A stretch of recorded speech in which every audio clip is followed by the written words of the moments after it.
প্রজেক্টের নাম হচ্ছে ফিউচার সিটি। এই প্রজেক্টের মূল উদ্দেশ্যটা হচ্ছে মানুষ যাতে কৃত্রিমতার মধ্যে হারিয়ে না যায়, সে যেন প্রকৃতি এবং কৃত্রিমতা দুটোর মাঝামাঝি একটি অবস্থানে থাকতে পারে। তো আমাদের সাম্প্রদায়িকতার দেশে আমাদের এখানে একটি টেম্পল আছে, শুরুতে যে মন্দির হিন্দু ধর্মাবলম্বীদের ধর্মীয় উপাসনা করার জন্য, এবং এখানে হচ্ছে আমাদের একটি গ্যাজেট আছে, সেটি হচ্ছে অটোমেটিক ফায়ার ফাইটার রোবট।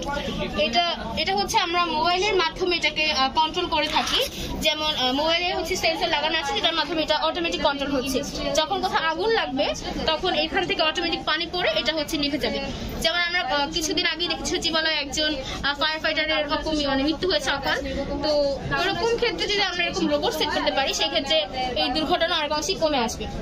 শিক্ষার্থীদের জ্ঞান চর্চাকে উদ্বুদ্ধ করার জন্য প্রত্যেকটা শহরে আমরা চেয়েছি যে একটা বায়োলজি ল্যাব এবং একটা কেমিস্ট্রি ল্যাব থাকবে, যাতে করে শিক্ষার্থীরা এখান থেকে উপকৃত হতে পারে। এবং এখানে আমাদের একটা থিফ ডিটেক্টর আছে। যদি ঘরের নির্দিষ্ট রেঞ্জের মধ্যে চোর চলে আসে, তখন এই সেন্সরটি অটোমেটিক অ্যালার্ম দিয়ে দিবে যে যাতে করে হচ্ছে চোর চলে যায়, বা এখান থেকে চোর যদি অটোমেটিক চলে যায় তখন সে সেন্সরটা বন্ধ হয়ে যাবে। আমাদের যাতে প্রত্যেকটা শহরের বর্জ্য পদার্থগুলো যাতে প্রত্যেকটা শহরেই পুনরায় ব্যবহারযোগ্য হয়ে উঠতে পারে। এবং অনেক সময় দেখা যায় যে কারখানাগুলোতে গ্যাস লিকেজের মাধ্যমে আগুন ধরে যায়। তো এখানে আমরা অটোমেটিক গ্যাস লিকেজ একটা অ্যালার্মের ব্যবস্থা রেখেছি। যদি গ্যাস লিকেজ হয় সেক্ষেত্রে এখান থেকে দেখা যায় সেন্সরটি আপনাকে অটোমেটিকলি এটার আপনার বেজে উঠতে পারে, এবং গ্যাস লিকেজের সময় এটি অ্যালার্ম দিবে। তখন হচ্ছে আমরা একদম সতর্ক হয়ে যাব যে অ্যালার্ম বেজেছে, এবং ওখানে যে ফ্যানটি আছে সেই ফ্যানটিও ঘুরতে থাকবে অ্যালার্ম বাজার সাথে সাথে। তখন হচ্ছে আগুনের যে গ্যাসের যে একটা ধোঁয়া একটা ধাস থাকে, সেই ধাসটা হচ্ছে এই বাতাসের জন্য চলে যাবে। এখানে আমাদের মেইন যে টার্নিং পয়েন্টটা আছে, এই টার্নিং পয়েন্টে আমরা একটা হসপিটাল দেখেছি, একটা প্রোটেকশন। আমাদের এটি হচ্ছে মূলত একটি শহরে যা যা থাকতে পারে তার সবগুলো নিয়ে আমরা এখানে এসেছি।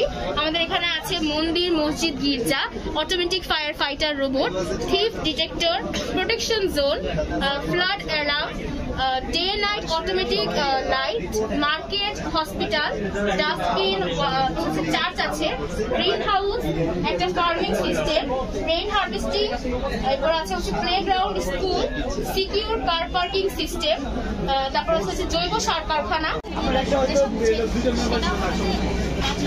আস্তে আস্তে উপরে উঠে যায়।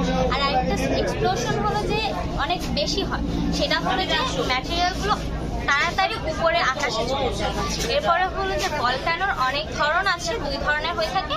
সেটা হলো যে একটা ধরন হলো যে সিঙ্গার, সেটা হলো সলিড লাভা পিসেস আছে, সেগুলোর নাম হলো যে একটা সিঙ্গার থেকে বোঝানো হয়। আর এখান থেকে হচ্ছে আমরা বুঝতে পারি এখান থেকে অগ্নুপাতটা হয়, যে লাভা হয়, সেই লাভার হচ্ছে দিনের পর দিন আস্তে আস্তে এভাবে করে এটা তৈরি। এখানে হাত দিই তাহলে আপনারা দেখতে পাচ্ছেন আমি কোনো ইলেকট্রিক শক অনুভব করছি না, কিন্তু এখানে কয়েক হাজার ভোল্ট উৎপন্ন করছে, যেটা আমার ইলেকট্রিক শক দরকার হয়।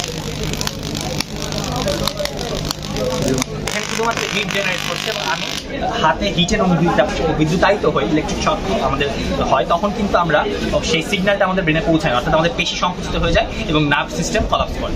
তো মূলত থেকে রক্ষা করার জন্য আমার এই পুরো ইনভেনশনটা তৈরি, যেটা হাই ফ্রিকোয়েন্সি ইলেকট্রিসিটির একটা ডেমনস্ট্রেশন।